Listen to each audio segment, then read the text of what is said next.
Iran की तरफ से जो अभी मिसाइल अटैक किया गया उसकी वजह से इसराइल में काफ़ी जगहों पे तबाही हुई है। मैं एक और लोकेशन पे पहुंचा हूं और ये सेंट्रल टेल अवीव का एरिया है और आप देख सकते हैं यहां पर भी काफ़ी नुकसान हुआ है। इस पूरे एरिया को घेरे में लिया है यहां की पुलिस और आईडीएफ ने, और मैं दिखाने की कोशिश करूंगा कि इस स्पॉट पे क्या तबाही हुई है। ये वो स्पॉट है जहां पर एक आदमी की मौत हुई है और 4 अन्य जो है वो घायल हुए हैं। मैं यहां से आपको दिखाने की कोशिश करूंगा कि यहाँ पे इस वक्त क्या हालात हैं, क्योंकि जो मिसाइल अटैक किया गया ईरान की तरफ से क्लस्टर बॉम्ब का इस्तेमाल किया जाता है और ये क्लस्टर बॉम्ब काफ़ी जगहों पे गिर जाते हैं। यहाँ पर भी एक क्लस्टर बॉम्ब गिरा है और उसकी वजह से एक आदमी की मौत हुई है, 4 लोग जो हैं वो जख्मी हुए हैं और मैं दिखाने की कोशिश करूंगा कि इस स्पॉट पे क्या कुछ हुआ है। तो यहाँ पे आप देख सकते हैं कि यहाँ पे इर्द गिर्द काफ़ी सारी डिप्लॉयमेंट है, यहाँ पे काफ़ी सारी पुलिस और आईडीएफ के लोग हैं। इस पूरे एरिया को जो है वो सील कर दिया गया है और देख सकते हैं आप यहाँ पे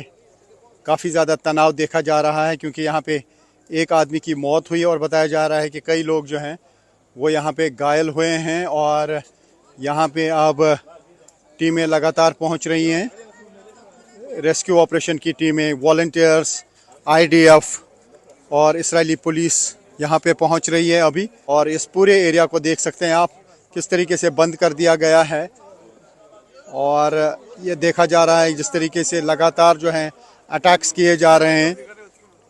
अभी इसराइल के पास क्लस्टर बॉम्ब का कोई तोड़ नहीं है। क्लस्टर बॉम्ब्स की वजह से इसराइल में काफ़ी तबाही देखने को मिल रही है, काफ़ी नुकसान यहाँ पे हो रहा है, माली नुकसान भी और जानी नुकसान भी। जिस तरीके से इस स्पॉट पे भी एक आदमी की मौत हुई है और आप देख सकते हैं कि लगातार इस स्पॉट को बंद किया जा रहा है।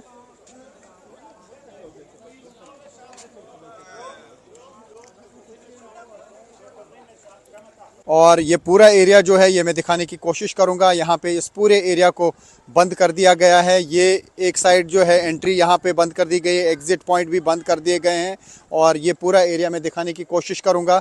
और एक साइड से कुछ लोग भी यहाँ पे दिखाई दे रहे हैं, लेकिन इस पूरे एरिया को फ़ौरन बंद किया गया और इस मामले की अभी इन्वेस्टिगेशन की जा रही है और शायद कुछ यहाँ पे सैंपल्स भी कलेक्ट किए जा रहे हैं और जो यहाँ पे इर्द गिर्द मलबा है उसको भी हटाने की अब कोशिश यहाँ पे की जा रही है।